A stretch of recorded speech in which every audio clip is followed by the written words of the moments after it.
અત્યારે બેન જે સ્થિતિ છે એ જોતા તો યુદ્ધ લગભગ ટળે એમ લાગતું નથી. યુદ્ધ કદાચ વકરે એવી સંભાવના છે. જી. કારણ કે ડોનાલ્ડ ટ્રમ્પ અમેરિકાના રાષ્ટ્રપતિએ ઈરાન સામે જે શરતો 5 મૂકી છે એ 5 માંથી એકેય શરત કટ્ટર એવા ઈરાનના શાસકોને મંજૂર નથી. જી. ડોનાલ્ડ ટ્રમ્પે શું કીધું છે તમારી જાણ ખાતર, એને એમ કીધું કે પહેલી વાત તો ઈ કે યુદ્ધમાં ઈરાનને જેટલું પણ નુકસાન થયું હોય એનું અમે એક પાવલી પણ વળતર આપશું નહીં. જી. બીજું એને કીધું કે ઈરાન પાસે જે જેટલું પણ યુરેનિયમ જે છે, સમૃદ્ધ યુરેનિયમ એટલે પરમાણુ બોમ્બ બનાવવાની સામગ્રી, એમાંથી 400 કિલોગ્રામ એટલે 400 કિલો તમારે અમેરિકાને ટ્રાન્સફર કરી દેવું પડે, એટલે આપી દેવું પડે. બરાબર. જી. ત્રીજું એને કીધું કે પરમાણુ કેન્દ્રો તમારા જે છે ઈરાનના, એમાં એક જ પરમાણુ જે કેન્દ્ર હોય એને ચાલુ રાખવાની વાત છે, બાકી બધાને અમે પાબંદી એટલે બીજા બધા તમારે બંધ કરી દેવાના. જી.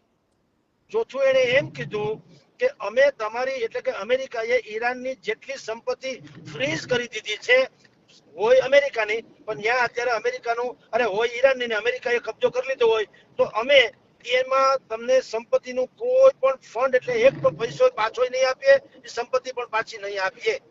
જી. અને તમારે સીઝ ફાયર એટલે કે યુદ્ધ વિરામ કરવાનો અમેરિકાએ, પણ શરત ઈ શું કે છે, શરત બધી અમારી એટલે અમેરિકાની. જી. હવે આ 5 શરત અમેરિકાએ મૂકી છે એટલે ઈરાન કોઈ દી એને માને નહીં. ઈરાને કાંઈ હજી સુધી સત્તાવાર જવાબ નથી આપ્યો, પણ મોટા ભાગનું ઈરાનનું સૈન્ય અને નવા શાસકો જે છે એ આની પહેલા પણ હુંકાર કરી ચૂક્યા છે કે અમે પરમાણુ અમારી પાસે જેટલી પણ સંપદા જે છે એ અમેરિકાને કદાપી નહીં આપીએ. તમે કહેતા હો તો અમે થર્ડ પાર્ટી એટલે અમને યોગ્ય લાગે એવા બીજા કોઈ દેશને આપી દઈએ, પણ અમેરિકાને તો નહીં જ.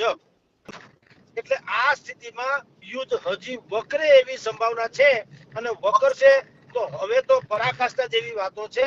કારણ કે હવે પરમાણુ યુદ્ધની જે આશંકા વર્તાઈ રહી છે, હવે એક માત્ર ઈ જ વિકલ્પ બાકી રહ્યો, સૈન્ય કાર્યવાહી બાકી બધી તો થઈ ગઈ, હવાઈ હુમલાથી માંડીને જે થવું હતું તે. હવે મરતા ક્યાં નહીં કરતા એના જેવું ઈરાનના શાસકોએ હવે કઈ ગુમાવવા જેવું આમે જાજુ રહેતું નથી, એટલે ઈ કોઈ કાળે નબળું કે કાંઈ પણ ઓલું જોખે એમ નથી, અને લડી લેવાની કલ્પના છે. તો યુદ્ધ ટૂંકમાં વકરે એવી સંભાવના વધુ છે, અને યુદ્ધ વકરશે તો વિશ્વભરને એની ખામિયાજો એટલે નુકસાન ભોગવવું પડશે, ભારત સહિત તમામ દેશોને. તમારી જાણ ખાતર અત્યારે તમે જુઓ દૂધથી માંડીને સોના સુધીમાં કોઈ ચીજ ક્યાંય કરતા ક્યાંય સસ્તી થઈ એવો રેકોર્ડ તો છે નહીં. જે થઈ રહ્યું છે મોંઘું થઈ રહ્યું છે, અને દરેક બાબતો એવી છે આપણે બધાને એકબીજા ઉપર નિર્ભર છીએ, એટલે આપણે મોંઘવારી તો નડવાની એમાં કોઈ શંકા નથી. એક પછી એક દિવસે તમે જુઓ આપણને સમાચાર મળતા રહીએ છે. હવે જો સરકારે ચાંદીને આયાત ઉપર પ્રતિબંધ મૂકી દીધો, અને આજે શેર બજાર જુઓ 1000 અંક તો હેઠો વયો ગયો, દીવા જેવું સ્પષ્ટ છે. કારણ એવું છે ક્યાંયથી હારા વાવડ નથી, મોંઘવારી તો વધવાની, કારણ કે જેટલી ચીજો આપણે વિદેશમાંથી ખરીદીએ છીએ એ બધી ચીજોની ઉપર સરકારે આપણે આ લોકોએ પ્રતિબંધ મૂકવાની વાત કરી છે સરકારે, અને આપણી પાસે બીજો કોઈ વિકલ્પ નથી. એટલે મોંઘવારી તો 100% વધવાની છે. જો યુદ્ધ લંબાય તો કોઈ ચમત્કારિક રીતે યુદ્ધ ઘટી જાય તો જ એનો મેળ પડે એમ છે.